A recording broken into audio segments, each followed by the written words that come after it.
All right, part 3 of I Got a Porn Star for My Birthday series.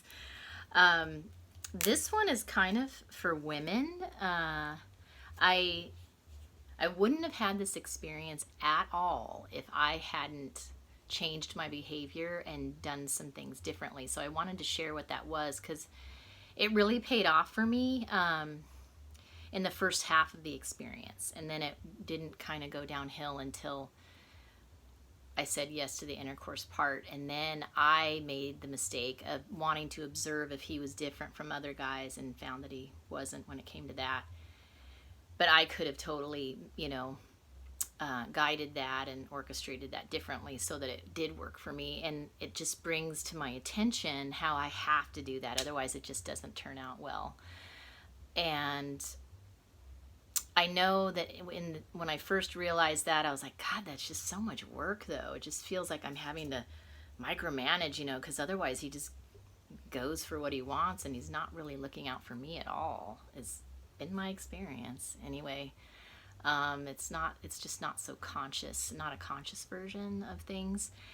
So I kind of didn't really want to have to teach him because, I do that in my business. And in my private life, I didn't really want to have to do that.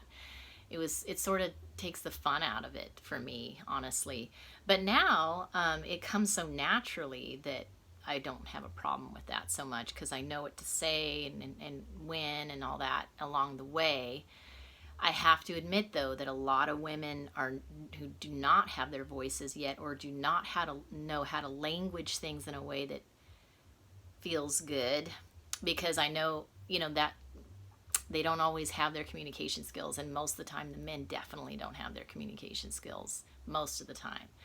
So, if I think of a younger version of myself, I remember just being shocked sometimes by the behavior of the men with me when I was younger, and I was like, I just didn't know what to say, because there's this part of me that just wanted to say that was the worst fuck ever, or really, did you think that was good for me? Or, it was like I was embarrassed for them because they weren't taking care of me at all. They were just taking care of themselves and using me to do it. And yikes, if this is how it is, forget it. I don't need to play this game. That's how disheartening it was. And I know that there's a lot of differences in men and women that we need to become aware of. And a large one being that, when a woman gives of herself that way, that's like the greatest gift that she can give you, is herself in that sexual way. And if you haven't earned it,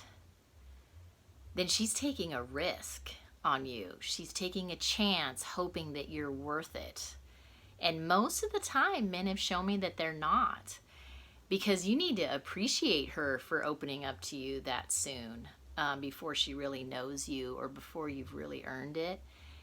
So you got to make it worth her while, or she's going to be like, nah, not doing that again, not with that guy. Or and I'll admit this is, in my case, like I had so many bad experiences with it that I just didn't want to play anymore. I was like, no, I'd talk myself out of it, and I'd be like, yeah, I don't want to have to deal with that again. This is the disappointment and, having to manage them and whatever. Now, granted,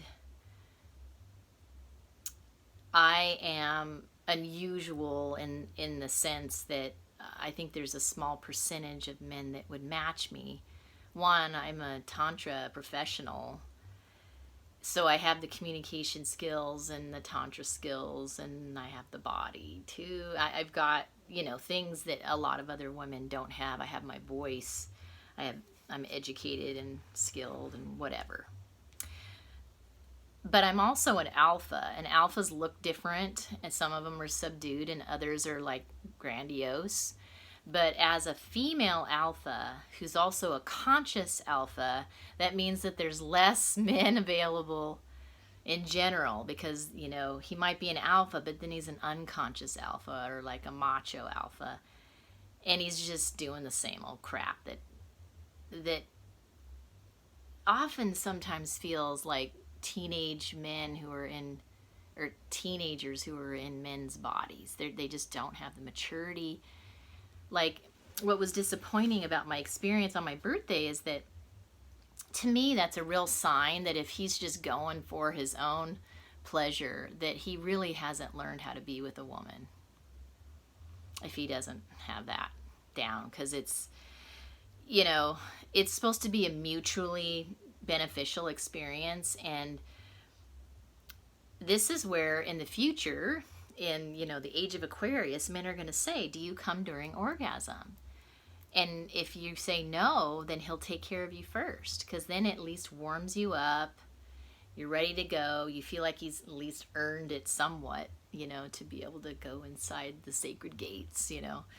And then you feel taken care of and like a priority, and then it feels better. But if he's trying to like go straight for the penetration and he hasn't warmed you up and taken care of you, and he hasn't asked you, you know, do you even come during intercourse, you know, kind of thing. So anyway, there's going to be a lot of changes in the new age of Aquarius. So this is why I'm here, so you men can step up and women can step up too. So what else do I want to say about that? I think those are the points I wanted to make for this time around. So now I'm going to go for part 4.